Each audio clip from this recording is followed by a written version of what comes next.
What's up, gang? How you guys doing? It's Lieutenant Sal Blue. Excuse me real quick while I make an adjustment so I can get ready for today's podcast. Listen, it is a lot going on right now. Celebrating a wedding yesterday, uh, twins' birthday today, and just wanted to take, 10 minutes, 15 minutes here or there away from the action and just talk to you guys about um, the next episode in my podcast. So, instead of giving you guys a full rendition on YouTube, I am just going to get right into it. All right, so let's do it.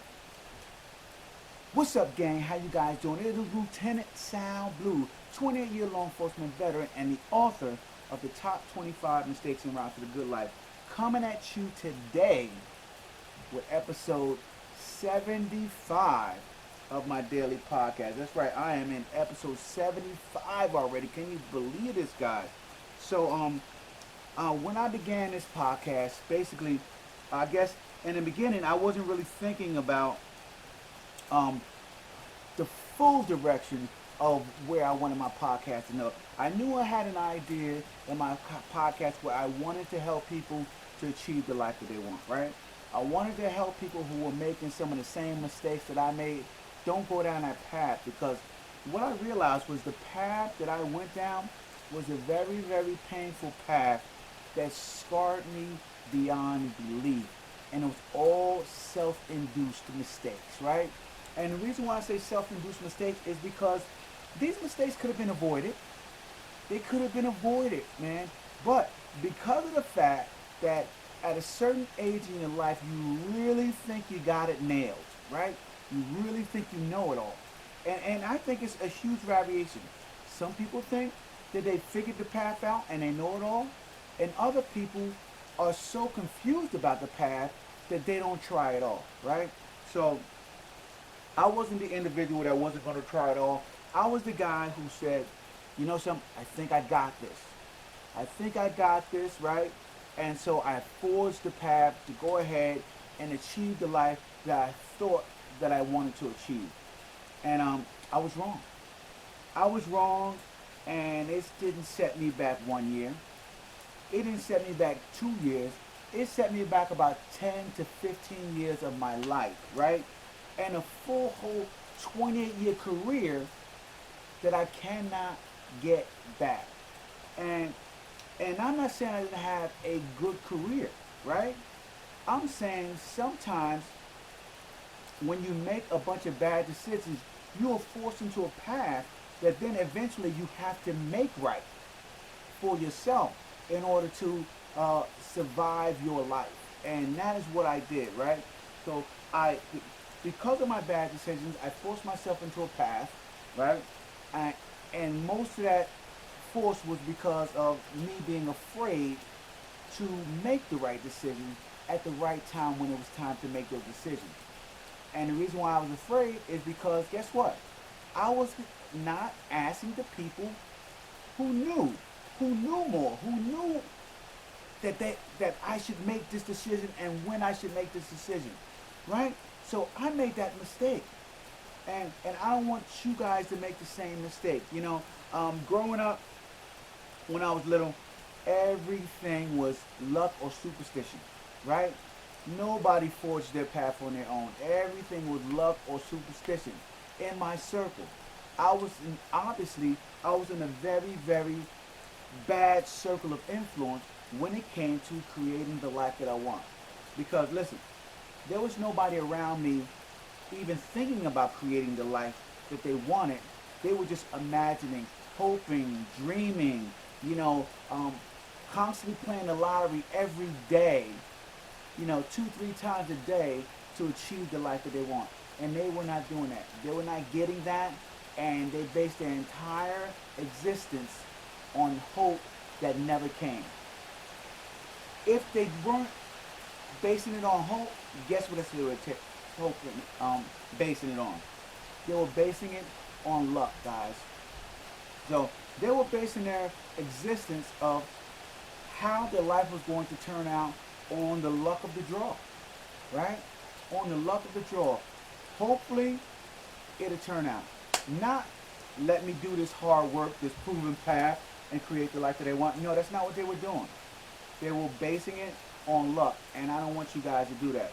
So now, as we go back to my mental manifesto, some of the things that I was talking about, guys, uh, I tell you, this mindset shift is necessary for you to begin to rely on your efforts, right? Your efforts, the things that you do each and every day to have the life that you want, and not outside forces, right?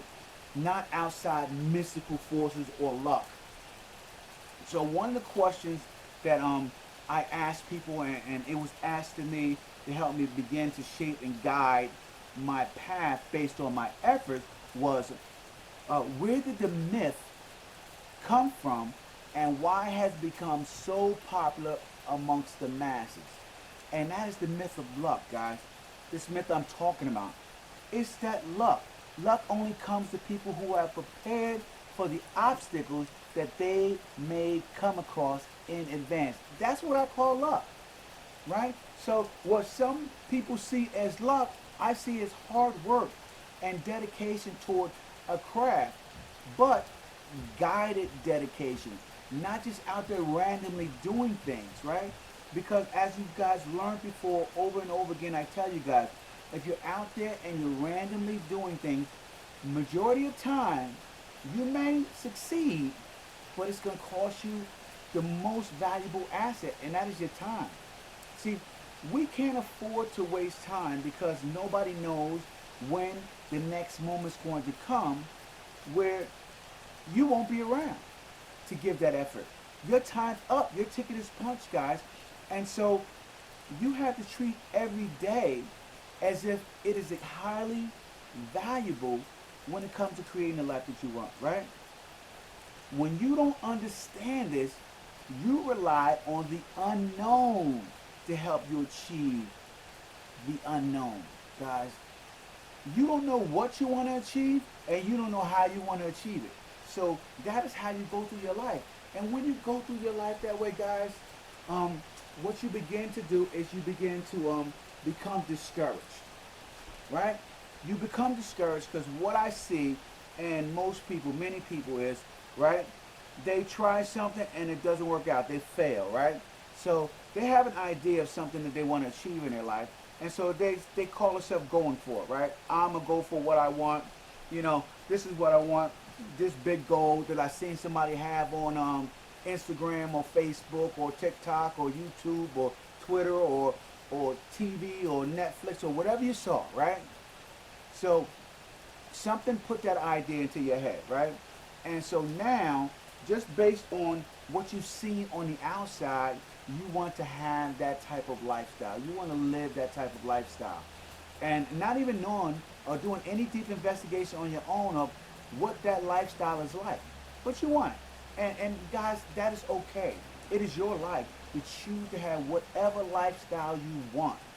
Go for it. I tell you all the time. Go for what you want. But understand what you want. And by understanding what you want is you need to begin to talk to people who have achieved what you want. So when you begin to talk to people that have achieved what you want, what starts to happen, guys, is a light bulb goes off. Because they give you one or two paths to take, right? Or a little bit of advice here. And what they're doing is they're seeing if you're a good executor of advice. They're seeing if you're a good listener, right? I tell you guys over and over again, so many people are not listening. They are just waiting to speak, waiting to talk, waiting to inject their opinion into the unknown about the unknown. Learn how to do a lot of this, right? And a lot more of this. Listening, right? Use these. A lot less of this. That's why you have two ears and one mouth, guys. You gain a whole lot more from listening, and you gain a whole lot more growth when you go through that process. So the question that my mentor asked me to help me along with my mind shift is, do you really want to bank your entire life